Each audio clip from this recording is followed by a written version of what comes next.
here we have our leg of lamb. Now, what I'm going to do with this is a couple of different things you can do. Obviously, beautiful leg on the bone. You can do a nice rolled leg roasting joint. You can even break it down into its individual muscles to do diced for kebabs or little leg of lamb steaks. What I'm going to do is a good one for summer barbecues is butterfly that down. So what we're going to do, first we'll take off the shank, and then we'll take out the H-bone, and then it's separating this out into a flat piece of meat, beautifully trimmed up, ready for the barbecue. I'm going to start off by taking the shank. So, as you can see here, we have a diamond, what I like to call a diamond piece of fat around here. Now, just to the bottom of that, you want to come just about a quarter of the way up, and that's where you're going to find the joint for your shank.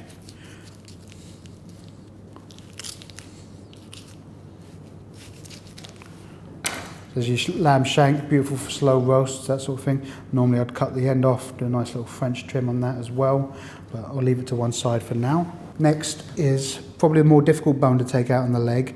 That's what we call the H-bone, so the hip bone that sits on the side. You've got a little ball joint in this end here, and you've got this bone comes around, just tucking underneath the bottom as you go down. So I'll try and do that as best I can to let you see, but just with the tip of my knife, just working from one end of the bone to the other. You don't want to go too deep. Most of the work is done just with that tip of the knife there. And then just as I've opened up the top there, what I'm going to do is come back round to this joint and just work around and loosen that up. I'm always pushing that bone away from the meat as I'm cutting. What that does, the weight of the bone lets me see where I'm going. On the hip joint, the reason why it's a little bit difficult is because down at this bottom piece here, you've got this small little hook at the end of the bone. You just need to get around. And the difficult thing is if you push too deep into that, you're cutting straight into the meat. Just cut around it there. As I come down, I'm just taking that bone there. Now what you've got there, you've got the end of the tail just hanging on there. And like I was saying, you've got this little difficult bone here. That's the bone that you've got to really get around, because you can be careful and you're slashing straight into the meat if you're not careful of that. As you look at the leg, what you have is you have these seams which go here. So if you look, they're going from the knee joint and all these seams are following down. They're the seams that separate your three muscles. Now if you start at the knee joint here, that's where I took the shank off, you've got this seam underneath the fat there. That separates what we'd call your thick, which is the muscle here at the front of the leg, and your topside, which is the muscle on the inside. Topside is generally the most tender muscle within the leg. So what I'm going to do, again, just working with the tip of my knife, is just follow that seam round. And what I'm doing, I'm trying to constantly just push that meat away. Now following that seam should lead you round to coming down to the top of the bone. And like I said, like the same as boning, always go from one end just with the tip of your knife, scraping against that bone all the way to the other. And the other thing you need to do, so I'm going to work on removing the thick from the bone now. What I'm going to do, I'm going to move the meat to suit myself. Tip of my knife, working from one end to the other. It just allows you to see every piece you need to cut and work down. And eventually, you'll start to work around those two big knuckles at either end of the bone. And if you lift it up, you should be able to just take off one end, and then the weight of the meat just lets you cut away the other end. Get a nice clean bone coming out the end. Now, if you look inside, you've got all these seams connecting, and you're going to just work down there and just pulling away. That just lets you see where you're going, opening out each muscle. Don't want to cut too much into the muscles just yet. We just want to see where we're going to work first. Now you've got two little things you want to remove straight away. That's the knee joint, so this little bone here, and this little bit of meat here, which is a continuation of the shanks. It's actually part of the shin. So on a barbecue, that little bit of muscle there will be a lot tougher than the rest of the leg.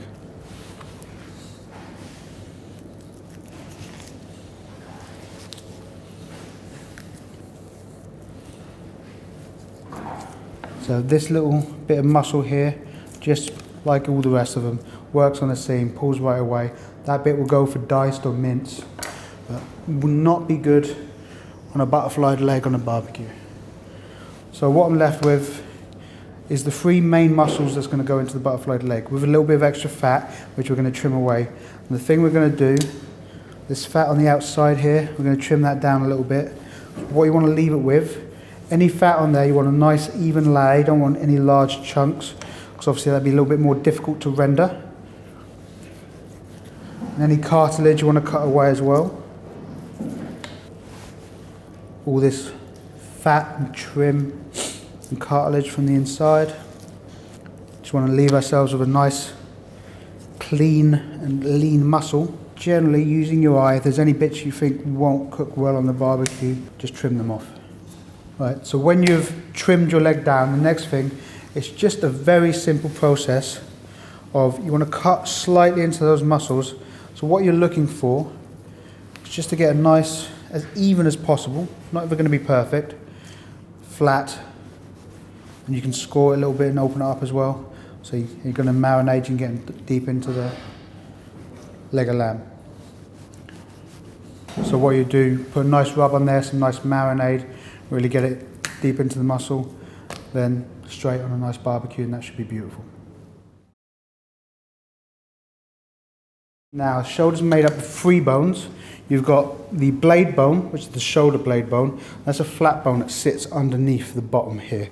That leads up to here, where we have a straight marrow bone coming in from the shoulder shank or shin coming down there. So on this top bit, you've got a little key, a little clue here to the joint you're looking for. So I'm going to peel this top flap of meat off, and what that should reveal is just this little bit of fat. Now, wherever you have generally a large deposit of fat around bones, it will generally give you an idea as to where your joint is. So if you can see, you've got cartilage all going to this one spot. Now what that tells you is, I've probably got a joint underneath there. That's what I'm prepping. So I'm just going to cut straight, a little diagonal line through there, where all they're meeting. Just push that down. And that should tell me just where my joint is, and that's where I'm going to work from there. So once I know where that joint is, tip of my knife, what I want to do is come down on top of the blade bone.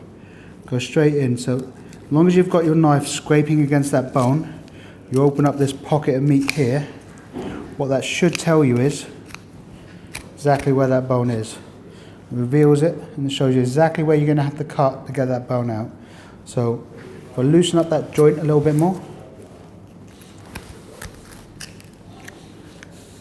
and then with the tip of my knife, I'm going to come down on either side of that bone, scraping right against the bone. Generally, if you've got your knife against the bone, you're cutting in the right direction. So you've got your ball joint there, and your socket there. You want to loosen around the top of the socket. And then we want to come into just using that block just to help us, a little bit of gravity. Good sharp pull. What that does, gives you a lovely clean blade bone, leaving what would be the equivalent to your beef blade or feather blade in the lamb shoulder there. And the knife. Take that out. So that's loosened up that part of the shoulder there. Next I will move to what we call this marrow bone here. Fairly simple. 2 ways of doing it. I can tunnel bone it. If I was going to roll it, I would tunnel bone it, and that would leave me a cavity inside the meat. This time I'm just going to do a straight bone, because this will be going for maybe a diced lamb or a butterflied shoulder. So with the straight, I can start at the shin, loosening off this bit of cartilage there. It's fairly easy. Tip of your knife all the way down, following the bone as you go. Don't even have to look. That knife will tell you exactly the direction you're heading. And same again, I'm going to start one end, work it all the way to the other, and keep going like that. And then I'm going to work on the other side. The tricky bit is when you get to the bottom of that, I guess it's a shoulder joint there, or elbow joint, sorry, is the bone comes out with a nice hard point at the end. So you just want your knife just to come around that. Eventually, what you want to do, just loosen either end. Always let the weight of the meat pull away. Makes it a whole lot easier.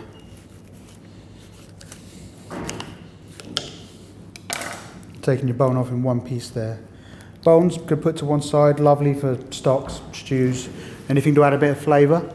And what you've got there is your completely boneless shoulder. A couple of things you can do for it.